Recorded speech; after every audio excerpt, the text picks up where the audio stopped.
It's hard to breathe, but that's alright. Hush.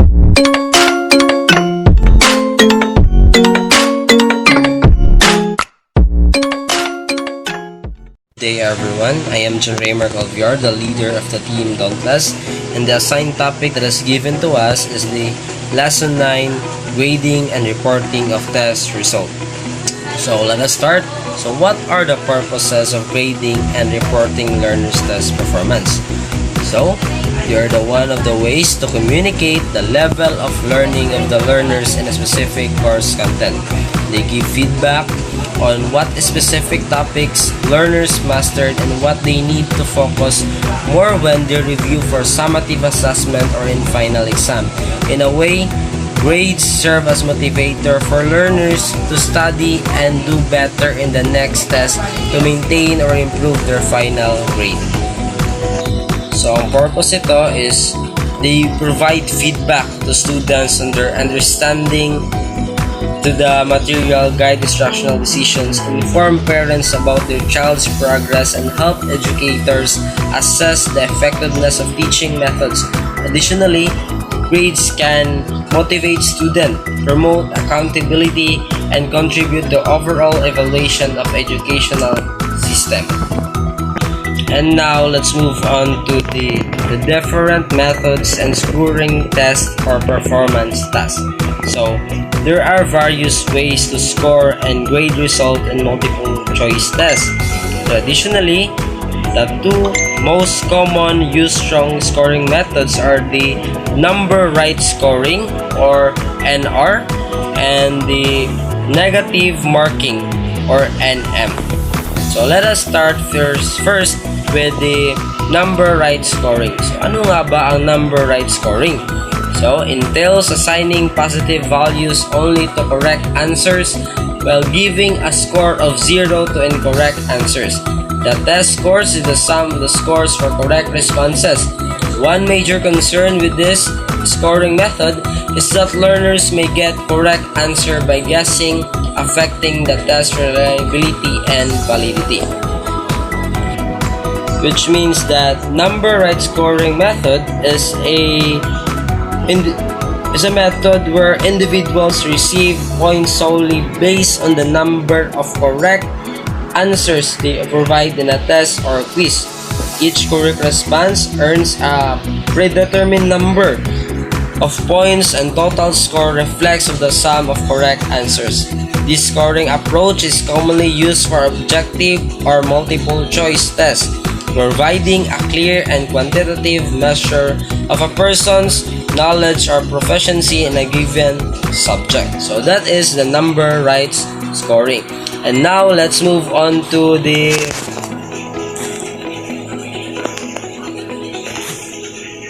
negative marking. So what is negative marking? Negative marking entails assigning positive values to correct answers while punishing the learners for incorrect responses, and this model fraction of the number of a wrong answer is subtracted from the number of correct answers. So, negative marking, which means that it's a scoring method where points are deducted for incorrect answers in a test or quiz. This approach aims to discourage guessing and emphasizing accuracy, typically used in multiple choice exam, kagaya lang ng number right scoring. A person loses points for each incorrect response, which helps ensure that guessing carries a risk. Negative marking is designed to reward both correct knowledge and careful consideration of answers, promoting a more accurate reflection of a person's understanding of the material. Now, I will show you the table of negative marking. So, learners who choose letter D will given a score. Those who left the item unanswered will be given 0 point, and those who choose A, B, C, E will get a negative score. The total score is then computed by adding the scores by 1, 0, or negative 0.25 across all items. For example, in a 10-item test, if a learner got 6 items correct, 2 items wrong, and left 2 items unanswered, then the total score is 5.5. So, and that would be all. Thank you. Partial credit scoring method. Attempt to determine a learner's degree of level of knowledge with respect to each response option given. So, there are 3 formats of partial credit scoring method. So, first, liberal multiple choice test. It allows learners to select more than one answer to a question if they feel uncertain which option or alternative is correct. So second, elimination testing test or elimination testing or ET. It instructs learners to cross out all alternatives they consider to be incorrect. Third, confidence weighting or CW. It asks learners to indicate what they believe is the correct answer and how confident they are about their choices. So, kanang tagaan sila o kanang freedom mo choose sa ilahang unsa ilahang gusto i-answer. So, for this type of scoring, an item can be assigned different scores depending on the learner's response. This can be illustrated by one item below.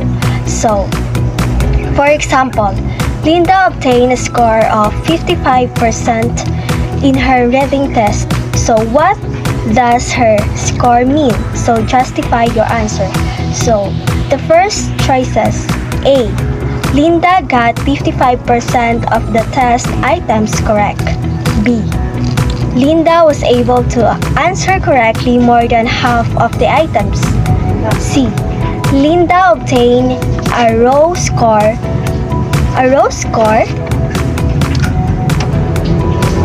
more than those obtained by 55% of his peers. D. If the test has 60 items, Linda would probably have 33 correct answers. So for this item, each response option has an assigned score with the corresponding rationale. So an example is on how the item can be scored in the shown below. So in option A, there was a 3 points. So ang rationale niya kay since the score was presented in percent, this is the correct interpretation. So in the choices or the option B has a 1 point. While the interpretation, so ang rationale niya kay while the interpretation may be correct, it does not give a more specific meaning to the score. Besides, the same interpretation can also be applicable to scores higher than 51%. And the option C, 0 point. This interpretation or ang yang rationale, this interpretation is wrong as this interpretation is applicable to the score of 55th percentile rank. And the option D have a 2 points. Ihang rationale kay this interpretation gives an example how the score was computed.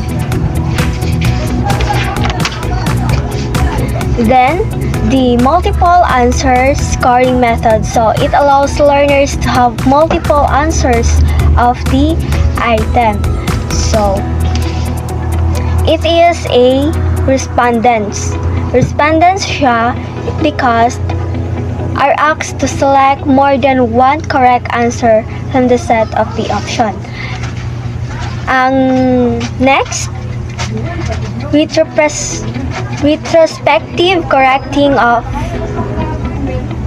two guessing. So considers omitted or no answer items so as incorrect, forcing learners to give an answer for every item even if they do not know the correct answer. Kanang murag imuhang gipugos ang imuhang learners nga mo pili sa ilahang answer nga maski kabalo sila nga wa sila kabalo unsay sakto ato. And then the last, standard setting. So entails use standards when discovering multiple choice items, particularly standards set through norm reference or criterion reference assessment. Good morning everyone. My name is Dainib E. Sarsana and I'm going to continue the report of Miss Kanama. And now let's proceed to the holistic scoring. And what is holistic scoring? So, holistic scoring involves giving a single overall assessment score for an essay, writing composition, or other performance type of assessment as a whole. So, ang kining holistic scoring is mao ni siya ang paghatag og mga score sa tibuok nila nga assessment nga gibuhat sa student sama sa paghimo og essay, pag-write og mga writing composition, o other types nga mga assessment performance nga kaning makita jud ang goal nila nga minabuhat. Although the scoring rubric for holistic scoring lays out specific criteria for evaluating a task, raters do not assign a score for each criterion. So, although ang holistic scoring kay kanang gituring nga although bitaw ang kanang holistic scoring kay na ay particular nga mga pamantayan para sa mga pagsusuri sa ilahang mga buhaton nga mga assessment or mga tasks, dayon ang mga raters dili na sila maghatag dili na sila magtalaga og mga marka para matagsa-tagsa og ang mga pamantayan. Holistic scoring is considered efficient in terms of time and cost. So, ang holistic scoring kay gituring nga nindot gamiton in terms sa mga oras o mga gastos. It also does not penalize poor performance based on only one aspect such as content, delivery, organization, vocabulary, or coherence for oral presentation. So, ang holistic scoring is dili na siya mag-base sa mga weak ang mga students or kanang mga hina siya nga type dayon in terms sa kanang mga hina siya na pag-istorya, hina siya sa mga vocabulary, hina siya sa pag-istorya o hina po siya sa mga oral recitation or presentation. Next, we have an example of rubric for an oral presentation. So along that rubric is naadira ang rating or grade. So, ang nakapalooban ng rating or grade is naadira ang exemplary or A, B for satisfactory, C for emerging, and D for unacceptable. So, the characteristics of exemplary is very organized, has a clear opening statement that catches audience interest. So, sa pag-istorya pa lang sa reporter or sa speaker is nakuha na ni reporter ang attention o sa mga audience, nakuha na niya ang interest nga maminaw jud ang kanang audience. Content of report is comprehensive and demonstrates substance and depth. So, ang content sa report sa speaker is kanang dili siya laglum, understandable ra siya, which is very clear and understandable ang pag-deliver sa speech. Uses slides or multimedia equipment effortlessly to enhance presentation. So, in reporting, magamit siya og slides or any multimedia nga kanang ihang pag-present og mga task or mga report niya is dira na niya magamit ang ihang creativity para makuha or makatch niya ang interest sa audience. Now, sa B for satisfactory is mostly organized, while ang exemplary is very organized. Has opening statement relevant to topic, covers important topics, has appropriate pace and without distracting mannerism, looks at slides to keep on track. C for emerging, has opening statement relevant to topic and but does not give outline of speech, is somewhat disorganized, lacks content and deep in the discussion of the topic. Delivery is fast and not clear. So, ang kining emerging is kanang ang pag-deliver niya sa speech kay pas-pas o dili clear ang ihang words. Some items not covered well. So, it relies heavily on slides and notes and makes little eye contact. So, ang ihang speech is nag-rely lang siya sa ihang notes nga gihimo, wala na siya nag-add sa ihang speech. And then for unacceptable, for D is has no opening statement regarding the focus of the presentation, does not give an adequate coverage of topic, is often hard to understand with voice that is too soft or too loud and pace that is too quick or too slow. Just read slides too much. So kining unacceptable is only nag-read lang siya sa iyang slides. Wala lang siya basa-basa. Wala siya basa sa iyang kuan. Wala siya nakasagot sa iyang i-report. Igo ra siya gabasa sa iyang i-present dira. And next is analytic scoring. So, analytic scoring involves assessing each aspect of performance such as easy writing, oral presentation, class debate, and research paper. It assigning a score for each criterion. And one of the advantage of analytic scoring is its reliability. So, ang daring analytic scoring is nanadari iyahang class debate and research paper. So, ang kaning analytic is nag-base na ni siya sa base sa imuhang nadunggan jud, imuha na own understand, imuha nang nasabot, imuha nang nadunggan by ka nga person nga imuhang istorya dira sa atubangan, dili lang base, dili na siya nag-base ka nang imuha na lang nadungog-dungog. Kini is imo na ni siya na front na ninimo, na front sa atubangan na jud niya that person, that particular person nga imuhang face to face. And it also provides information that can be used as diagnostic as it presents learners' strengths and weaknesses, and in what areas, and eventually as basis for remedial instructions. It is more time-consuming and therefore expensive. So, this analytic scoring is more time-consuming but therefore expensive siya. It also prone to halo effect, wherein scores in one scale may influence that rating of others. It is also difficult to create. And this is the example of a rubric for a final research paper for analytic scoring. We have the criteria or indicators. Expert 4, Profession 3, Apprentice 2, and Novice 1. So along the criteria or indicators, we have 3. Introduction, method, and results. Along with the introduction, we have A, clearly identifies and discusses research focus on purpose. B, for research focus is clearly grounded in previous research or theoretically relevant literature. C, significance of study is clearly identified and how it adds to previous research. D, for others, please specify. So, number 2, method.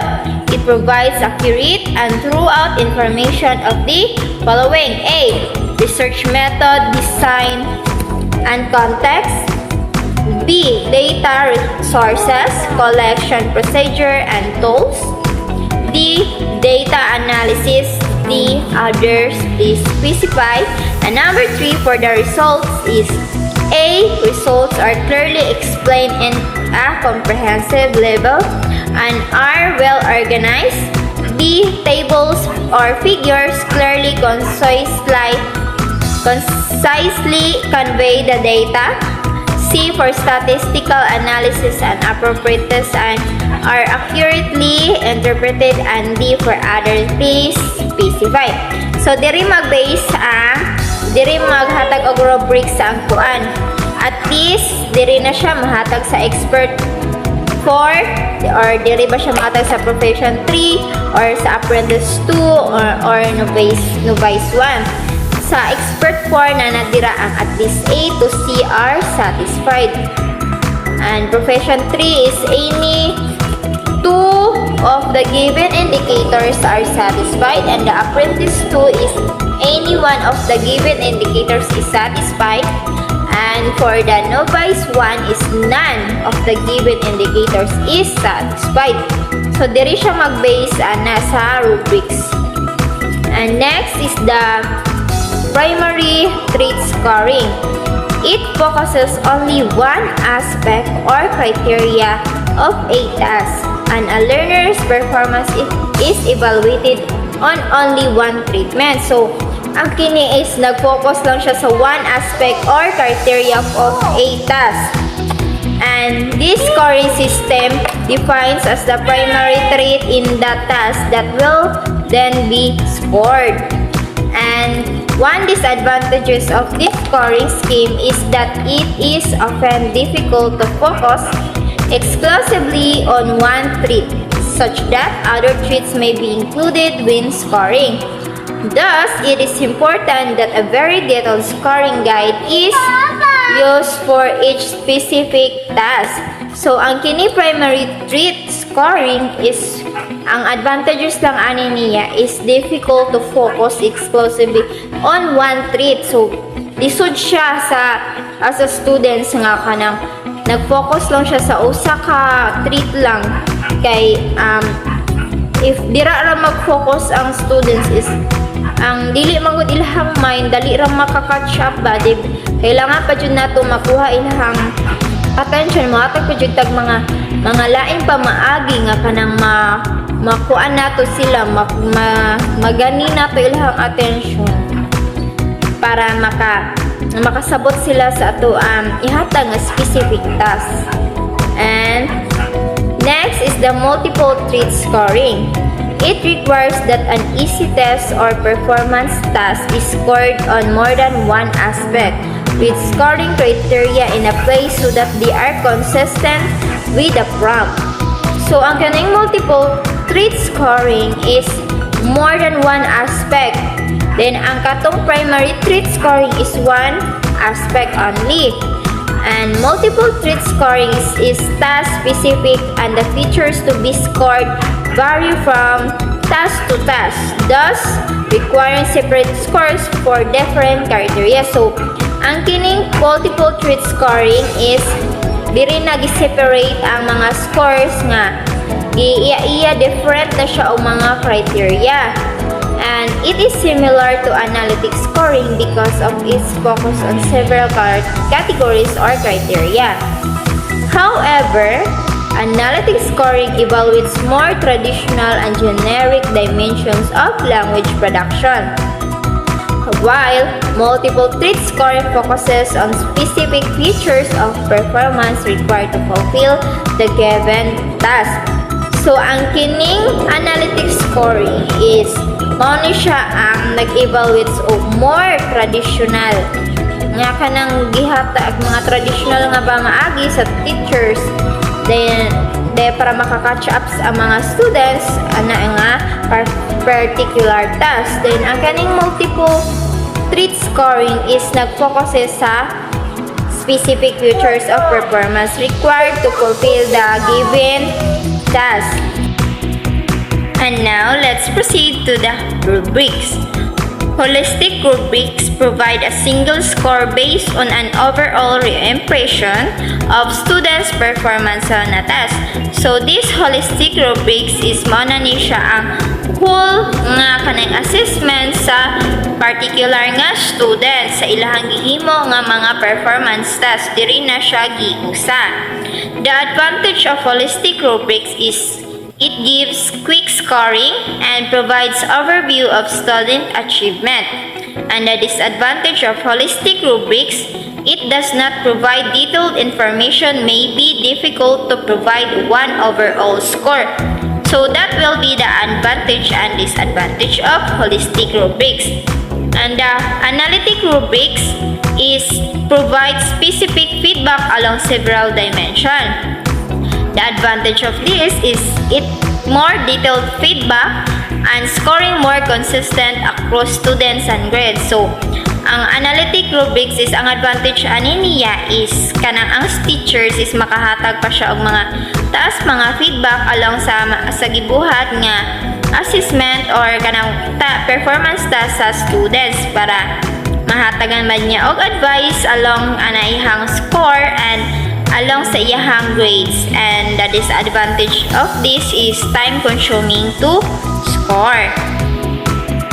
And that will be my report, and thank you. Okay, so good day everyone. So this part of our presentation, we will be discussing about the different types of test scores together with Miss Tumindo. So the two of us will discuss this topic. So there are three forms of test score, and these are first, the raw score, percentage score, and the derived score. So let's start with the raw score. So raw score is simply the number of items answered correctly on a test. It provides an indication of the variability in the performance of students in class. So when we say raw score, it talks about the total number of points or correct answer without any modification or scaling. Like for example, in a 100 test item, you scored 85. Then the 85 is your score, and that's it. It doesn't have any scaling or modification, just your score. So raw score also often used as a starting point of analysis to be converted into other forms such as scaled scores or percentiles. So if we have raw score, then this will be used as a basis if we conduct scaled score and percentage score. Now let's move on to percentage score. So percentage score, it refers to the percentage of items answered correctly in a test. So the number of items answered correctly is typically converted percent based on the total possible score. So like for example, in a math test, you scored 85 over 100. So the percentage there would be 95% since you got 95 over 100. But if you got 95 over 250, then that's not good since you only got not only half but so little. So the percentage there would be 38% since it is over 250 items. So in 250 items, so if you scored only 95, then the percentage there would be 38%. So if you want to have a higher percentage of your score, you need to get half or much better higher scores.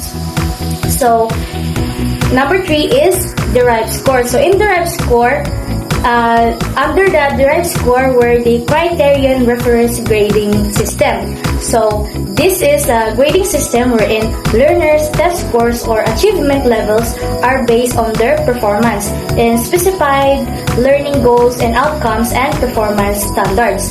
So in criterion reference grading system of evaluating and grading students is based on performance. So it's predetermined criteria or standards rather than in comparison to the performance of other students. So they will so in criterion reference grading system, so it is performance based. Okay, so in this system, the focus is measuring a student's mastery of specific skills, knowledge, or learning objectives outlined by a set of criteria or standards. So that's it. That's the criterion reference grading system. So it is based on performance. So the performance of the students will be compared to the other students. So that will be all for my part. Then Mr. Mendel will further discuss for other forms of scoring. Thank you. Now, I will be discussing the types of criterion reference grading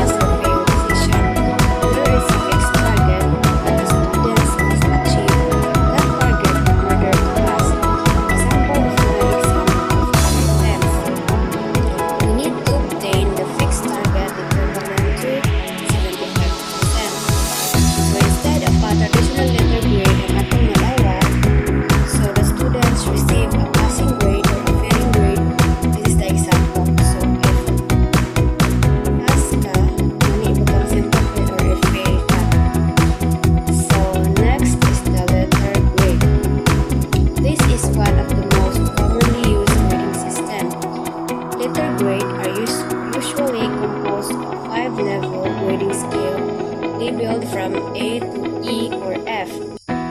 So this is the example of grading scale from A to E. So letter A, it means that you've got the high score because it represents the highest level of achievement or excellent. B for good next to letter A, and then C for satisfactory, D for poor, and lastly the letter E or F, which is the unacceptable, and this is the lowest grade representing a failing grade. So next we have the plus and minus letter grade.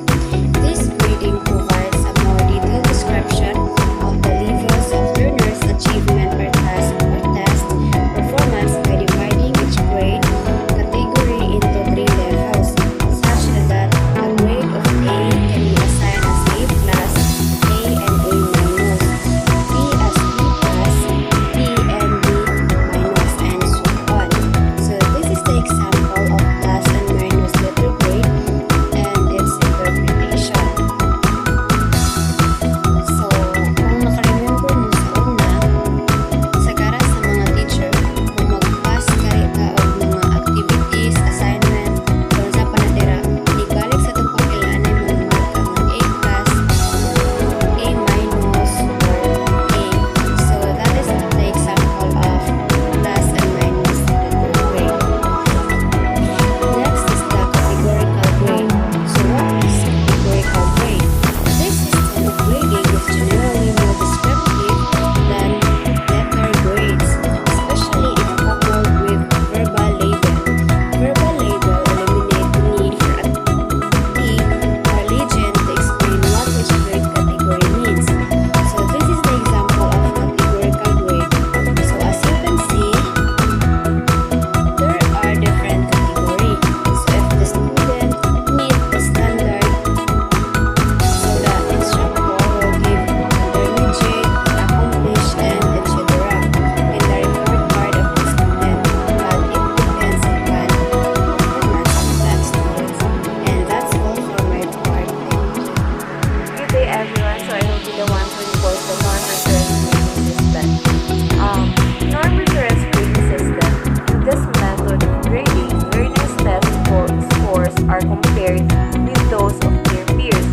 Unlike the criterion reference scoring, scoring does not tell what the learners actually achieved, but it only the learner's achievement in relation to their peers' performance. So in the other way, or like in the simple word, this norm reference grading system is focuses to the score of the learner's scores compared to their peers. So there are different types of norm reference scores. So first, developmental scores. This is the score that has been transformed from raw scores and reflect the average performance at the age and the grade level. So there are also two kinds of developmental scores. These are the grade equivalent and age equivalent scores.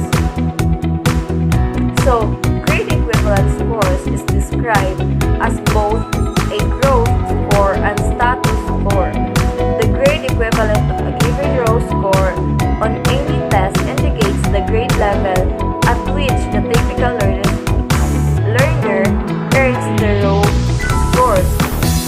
So this a decimal point is used between the grade and the month in grade equivalent. For example, a score of 7.5 means that the learners did not as well as a grade 7. Taking the test at the end of the 5th month of the school year. So, next is age equivalent scores. So, it indicates the age level that is typical for a learner to obtain such raw score. It reflects the learner's performance in terms of the chronological age as compared to those in the norm group. So, age equivalent scores are the written which the hyphen between years and months. For example, a learner's score of 11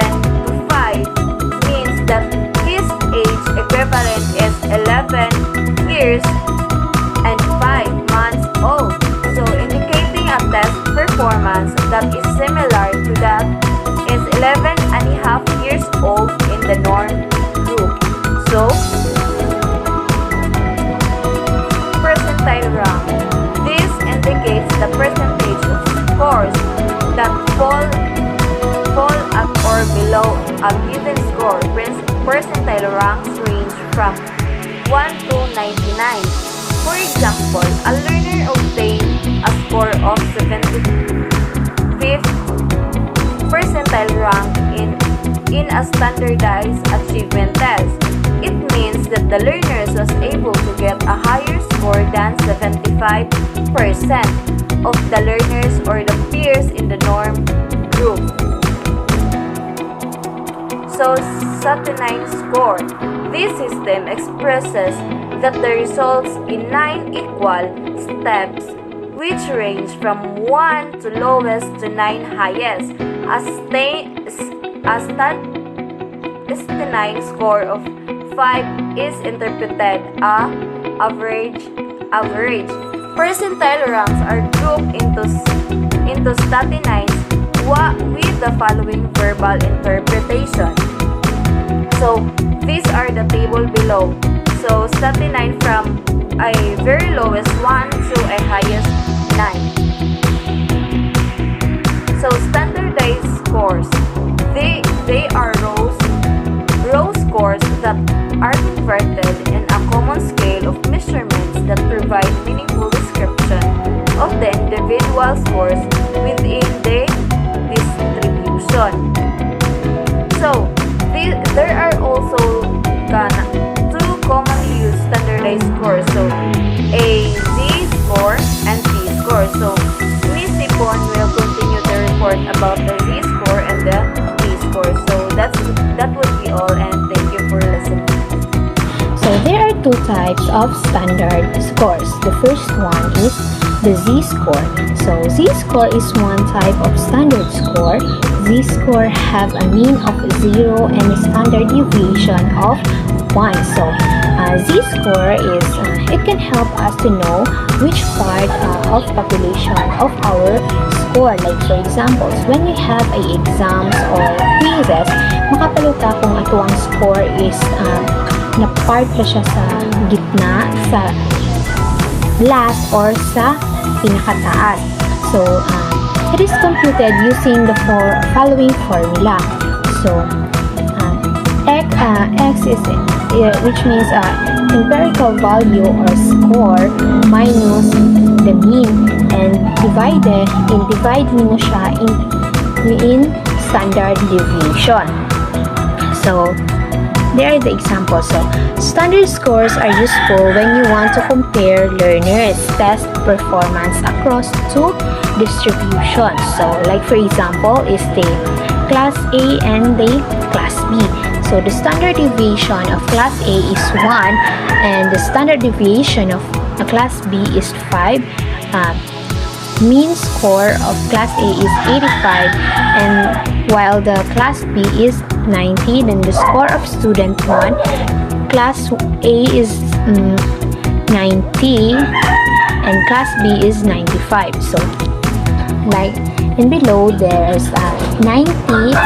So, 90 is the score of the student 1 minus in mean score divided to the standard deviation. So, the answer is, like for example, is 90 minus 85 divided to 1 is equal to 5. And also the class B is 95 is the score of Michael minus the mean score of class B, which is 90 divided to the 5, because 5 is the standard deviation of the class B is equal to 1. So, Z-score can either be positive or negative. So, a positive Z-score means the row score is higher than the group mean, while the negative Z-score indicates that the row score is lower than the group mean. So the second one of types of standard deviation, the standard score is T-score. So T-score, another type of standard score wherein the mean is equal to 50 and the standard deviation is equal to 10. It is linear transformation of Z-score, which have mean 0 and the standard deviation. It is computed from Z-score, which the following formula: T T is equal 50 plus 10 Z. So T score is 50 considered like 50 considered is average, with the score ranging from 40 to 16 within the normal range. So kung if ang T score is 30, T score of 70 above, and interpret the low and the high test performance. So that's it. Then the following figure presents the relationships among the various standard scores and percentile rank in a normal distribution. So this table is the figure present relationship among the various standard scores and the percentile rank in a normal distribution. So it provides useful way to compare and interpret score in a normal distribution and to understand how the particular scores compare to the rest of the distribution. So, as you can see, the percentage of the cases in 80 proportion of the curve. So 80%, 2.14%, 13.59%, and so on. So the standard deviation of this is -4, -3, -2, -1, 0, 1, 2, 3, 4.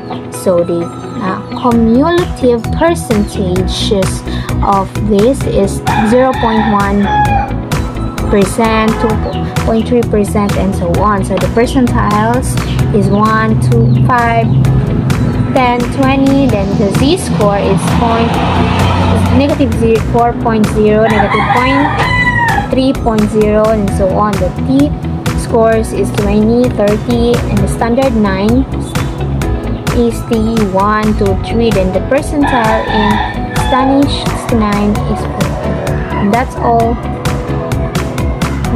Thank you. Good day everyone, I am Honey Grace Avellanosa, and for today's video, I'm going to discuss about the general guidelines in grading test or performance test. So, there are 5 general guidelines in grading test or performance test. First is to stick to the purpose of the assessment. So, of course, as a teacher, you should stick to the purpose of the assessment. So what is the purpose of your assessment? Why you give assessment to your students? Of course, to measure or to make judgments about the performance or the work of your students para mabalaan po nato if naaba sila na-enhance ba ang ilang skills or naaba sila na-learn sa tuang giteach sa ilaha. That is why, before coming up with an assessment, it is first important to determine the purpose of the test. What is the purpose of your assessment? Why you give tests to your students?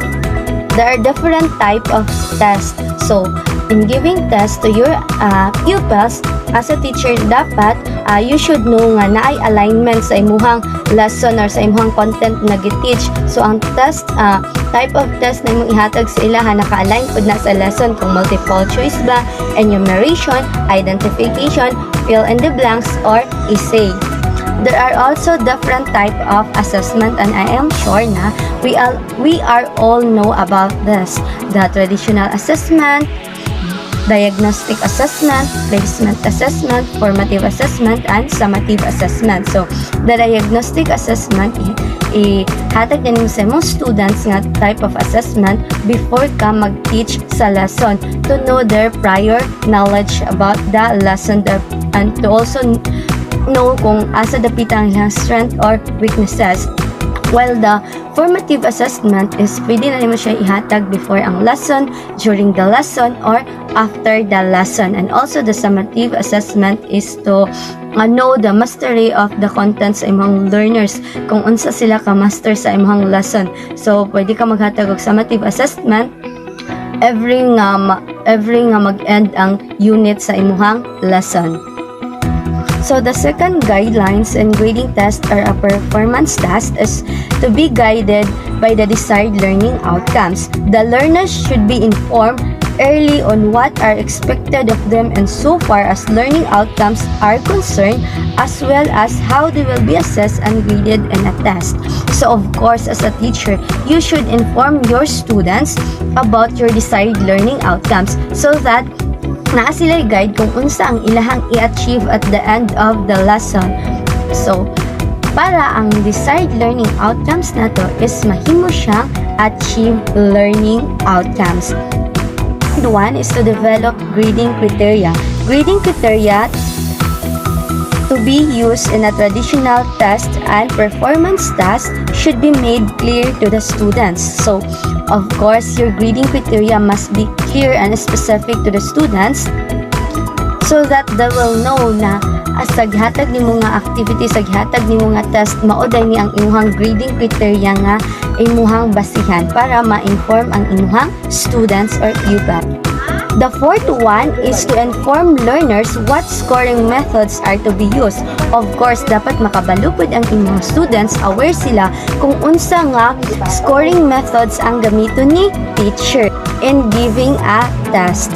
So, learners should be made aware before the start of testing whether their test responses are to be scored based on the number right, negative marketing, or through non-conventional scoring methods. So it is very important to inform your students on what scoring methods you are going to use. And the last one is to decide on what types of test scores to use. As a teacher, you are the one who will decide kung what kind of test scores ang imuhang gamiton in giving test. So, as discussed in the previous reporter, i-discuss na nila na there are different ways by which students' learning can be measured and presented. So, it can be row score, percentage score, criterion reference score, or norm reference scores.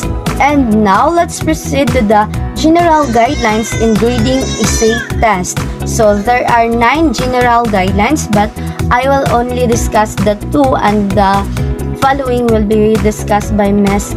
Cuevas. So, first guidelines in grading essay test is to identify the criteria for rating the essay. Of course, as a teacher, you should identify your criteria in giving score sa essay na gihimo sa gansiran sa imong students. Ang criteria is very useful jud na no as a teacher para natay guide, natay serve kung unsa ang scores nga mo fit sa natong ihatag sa performance pod nagipakita sa tuang estudyante sa tuwa. That is why na kailangan jud nato og criteria para mahatag pud nato kung unsa angay ba ni nga scores ihatag nato sa tuang student. The second one is to determine the type of rubric to use. So, there are 2 basic types of rubric. This is the holistic rubric and the analytic rubrics. Holistic rubrics requires evaluating the essay and taking into consideration all the criteria. So it means na overall na nimo ang paghatag og criteria sa essay nagi-answeran sa imong students. So maglisod na ka og hatag og feedback, dili na nimo maisa-isa ang feedback na imong mahatag either sa ilang strength or sa ilang weaknesses. While on the other hand, ang analytic rubric is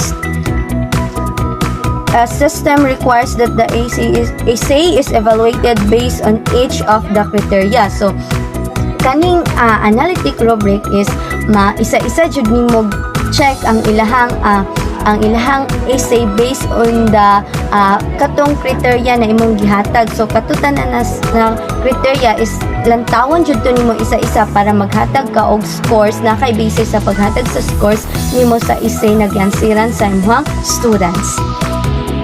Everyone, so I am Rosella Cuevas, so I'll be the one to continue the report of Miss Hani Abelianos.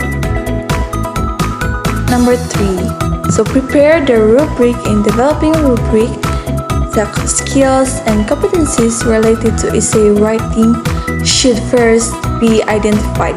The skills and competencies represent the criteria. Then, performance benchmarks and point values are determined. Performance marks can be numerical figures, but the most frequently used are descriptors with corresponding rating scales. So the purpose of preparing rubrics is to establish a clear and standardized set of criteria for evaluating performance in a specific task. Like for this example, as you can see in the picture, preparing a rubrics is important because it provides a clear and standardized framework for evaluating performance in a specific tasks such as essay writing. It ensures consistency in grading by defining criteria and performance level, making the assessment process more transparent and objective. Rubrics also guide learners by clearly outlining expectations, facilitating constructive feedback, and promoting continuous improvement. Additionally, they assist educators in effectively communicating assessment standards and contribute for fair and equitable evaluation practices. So number 4 is evaluate essay anonymously. Checking essay should be done anonymously. It is important that the reader does not identify whose paper he or she rating. So evaluating an essay anonymously means assessing the paper without knowing the identity of the author. So this is crucial to ensure unbiased and objective judgment solely based on the content of essay. For example, a teacher might grade essays using a code system instead of student's name, allowing for fair assessment without any personal bias or preconceived notions about individual students. This approach promotes transparency and equity in evaluation practice. So, number 5 is score and essay questions at a time. This is to ensure that the same thinking and standards are applied for all learners in the class. So the orator should try to avoid any distractions or interruption when evaluating the same items. So scoring one essay questions at a time ensures consistent and fair evaluation across all learners in the class. For instance, a teacher might focus solely on assessing the clarity of thesis statement in all essays before moving to other criteria. So this approach helps maintain uniform standards and reduces the likelihood of biases. So by avoiding distractions or interruption during the evaluation of a specific item, the orator can provide more accurate and objective assessments, fostering a transparent and equitable grading process for all students. So number 6 is be conscious of own biases when evaluating a paper. So the rate should not be affected by learners' handwriting, writing style, length of responses, and other factors. He or she should stick to the criteria included in the rubric when evaluating the essay. So being conscious of one's biases when evaluating a paper is crucial to ensure fair assessment. So, for example, a teacher should avoid letting factors such as handwriting, writing style, or the length of responses influence their judgment. Instead, they should adhere strictly to the criteria outlined in the rubric. So focusing on elements like thesis clarity, organizations, evidence, analysis, language use, and mechanics. So this approach helps maintain objectively and ensures that each student is evaluated based on the merit of their work rather than subjective preferences or biases. So, number 7 is review initial scores and comments before giving the final rating. So, this is important especially for essays that were initially given a barely passing or failing grade. So, reviewing initial scores and comments before assigning the final rating is crucial, especially for essays initial marked as barely passing or falling.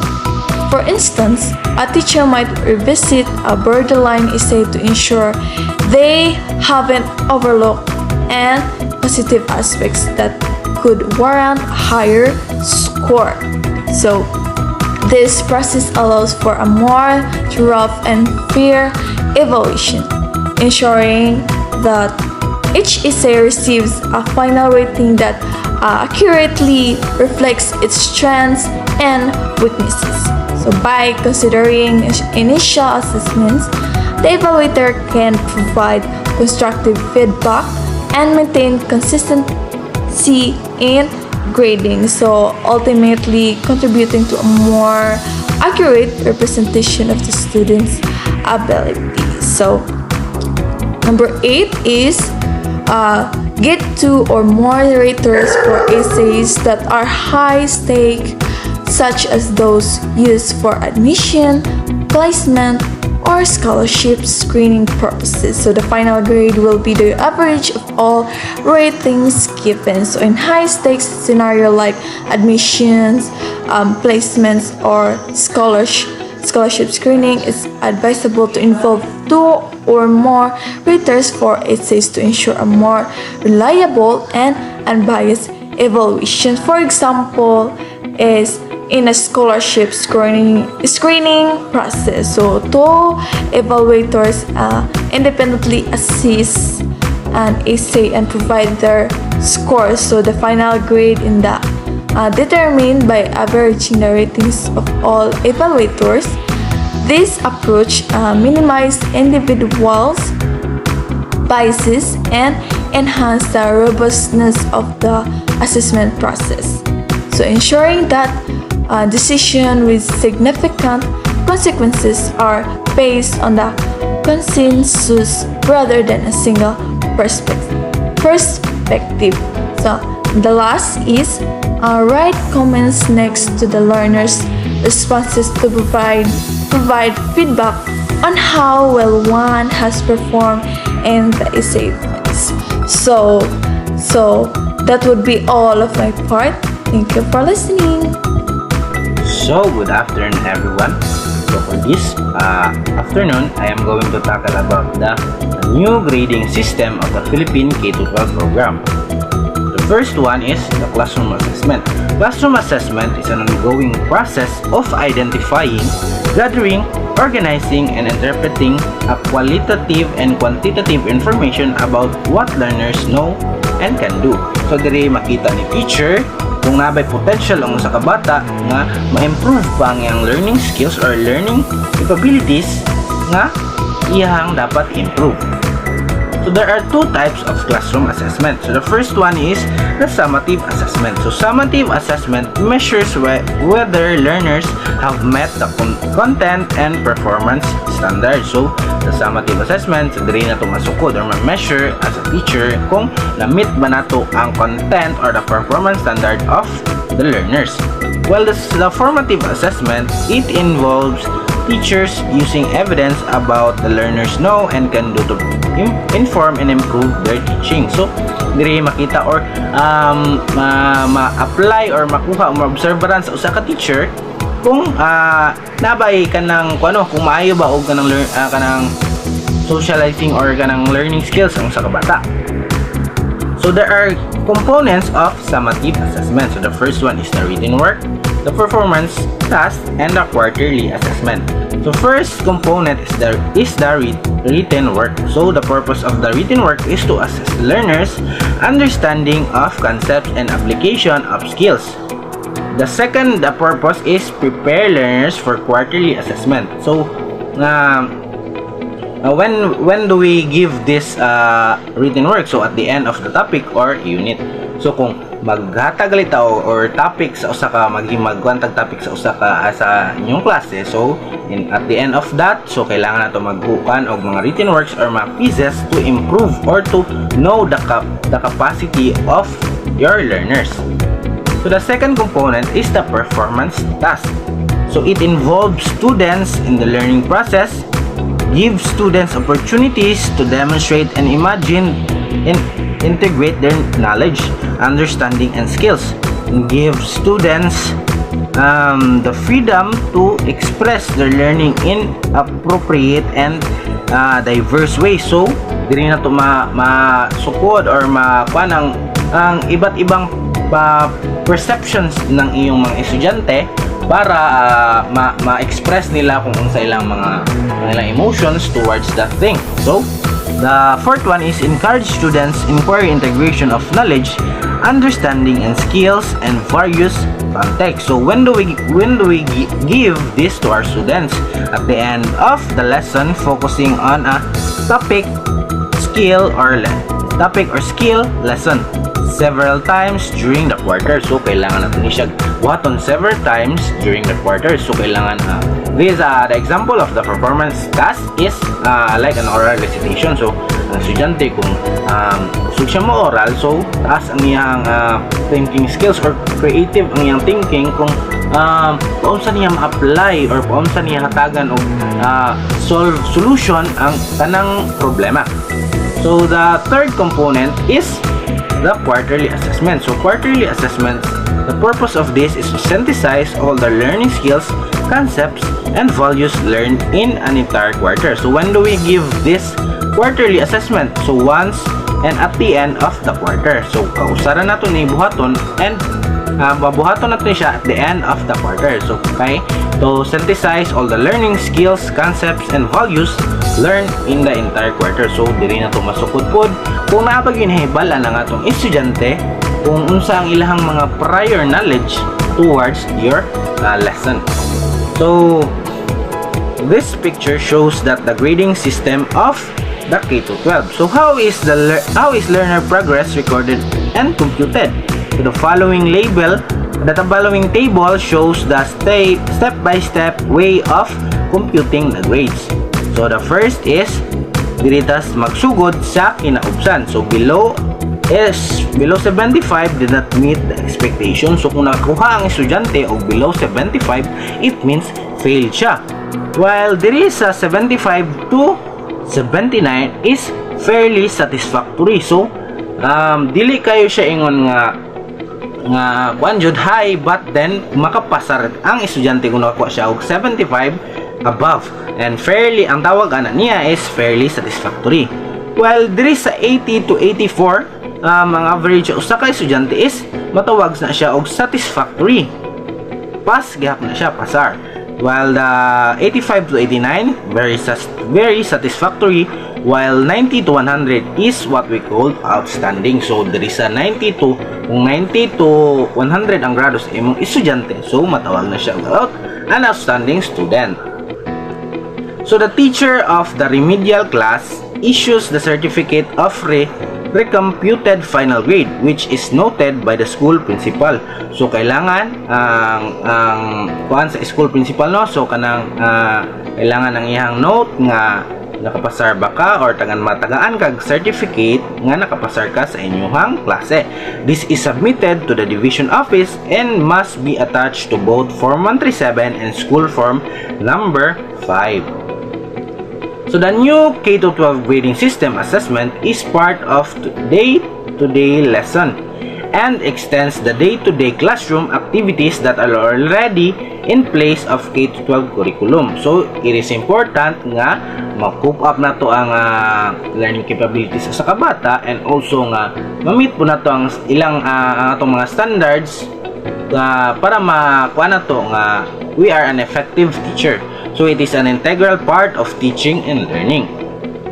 So the new K-12 grading system is effective siya sa mga estudyante para magtuon, and also sa mga teachers to help them gain more knowledge, and also for the students. So that would be all, and thank you. So hi, I am Almira Pacamaman, and the topic was assigned to me was the how should test result be communicated to different stakeholders.